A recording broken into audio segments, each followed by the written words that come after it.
گفتگو رہیں گے جناب مولانا سید حیدر رضا زیدی صاحب. السلام علیکم ورحمۃ اللہ وبرکاتہ. وعلیکم السلام ورحمۃ اللہ. سب سے پہلے تو آج کی جو مناسبت آنے والی ہے اور گزشتہ تمام مناسبتوں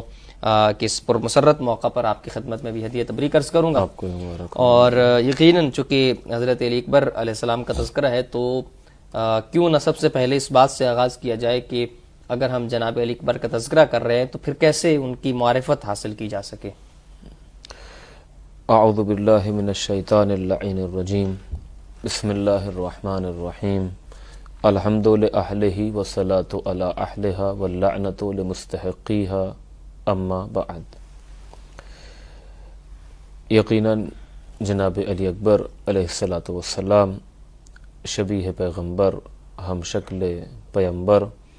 کی ولادت کی تاریخ جو مشہور تاریخ ہے 11 شعبان جو عنقریب آنے والی ہے اور خوشی کا موقع ہے امام کے گھر میں، اسی حوالے سے آپ کے سامنے جو حاضر ہیں ناظرین اور آپ نے سوال بھی کیا. سب سے پہلی جو شرط ہے وہ ہے محبت، اور محبت کے لیے معرفت شرط ہے. انسان اگر ہم چاہتے ہیں کہ ہماری زندگی کامیاب ہو اور سعادت دارین حاصل ہو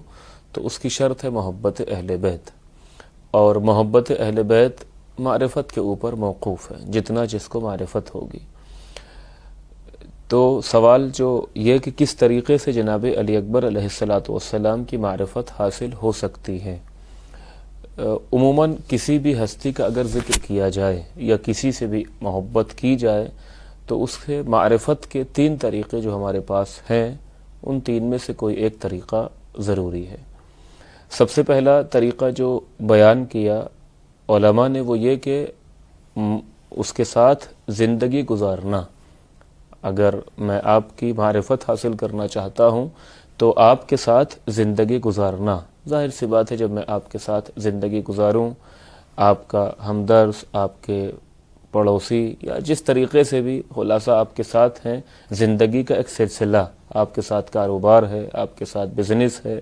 آپ کے ساتھ زندگی کے جو مراحل ہیں کوئی نہ کوئی مرحلے میں آپ ساتھ ہیں. تو ایک طریقہ یہ ہے کہ آپ نے اس کے ساتھ زندگی گزاری ہو.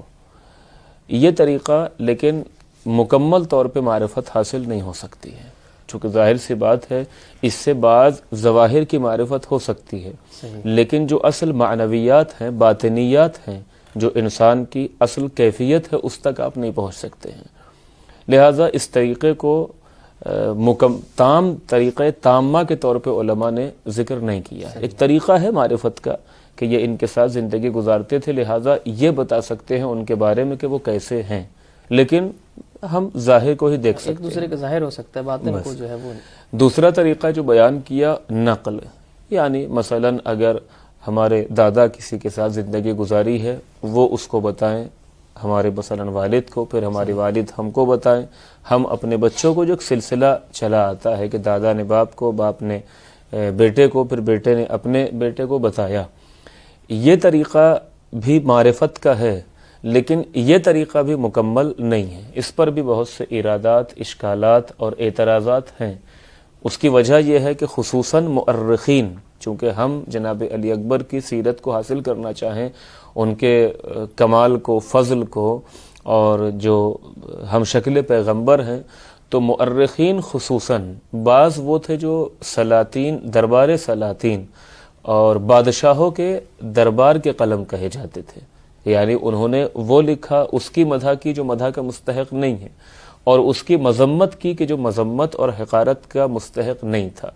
چونکہ انہیں جو لکھنا ہے وہ سلاطین کے اشاروں پر کام کرنا ہے، لہذا مؤرخین، یا کبھی کبھی راوی کوئی روایت نقل کرتا ہے تو کبھی ایسا ہوتا ہے کہ اپنا اس میں نظریہ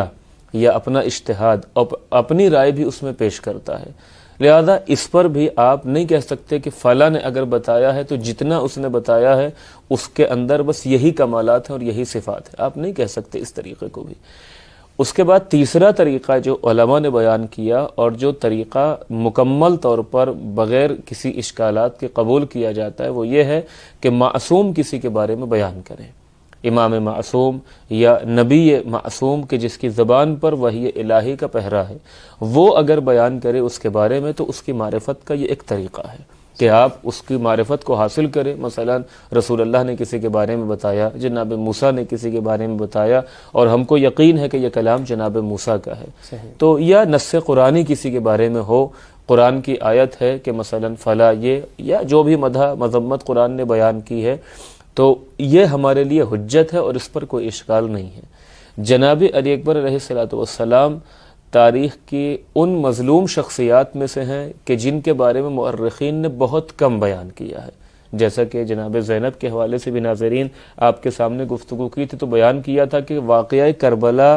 میں جب جناب زینب کا کردار ہے تو وہاں سے مؤرخین نے جو بیان کیا ہے وہ ہم تک پہنچا ہے، پہلے کی زندگی ہم تک نہیں پہنچی۔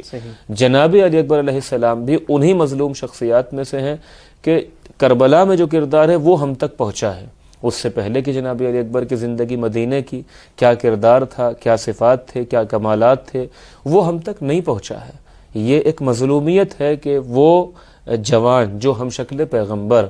اور جس کو دیکھ کر ایک امام وقت کو اطمینان حاصل ہو رہا ہے کہ مؤرخین اس قدر دربار کے حامی تھے کہ اس کے بارے میں کچھ بیان نہیں کر رہے ہیں یقیناً، لیکن جو خدا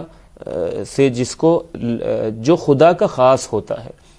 جیسا کہ امام حسین علیہ السلام نے جناب علی اکبر کے تعارف میں چند جملے کربلا میں کہے ہیں، ایک اس میں جو اشارہ جناب علی اکبر کی فضیلت کی طرف ہے وہ یہ ہے کہ جب جناب علی اکبر میدان کی طرف جا رہے تھے قتال کرنے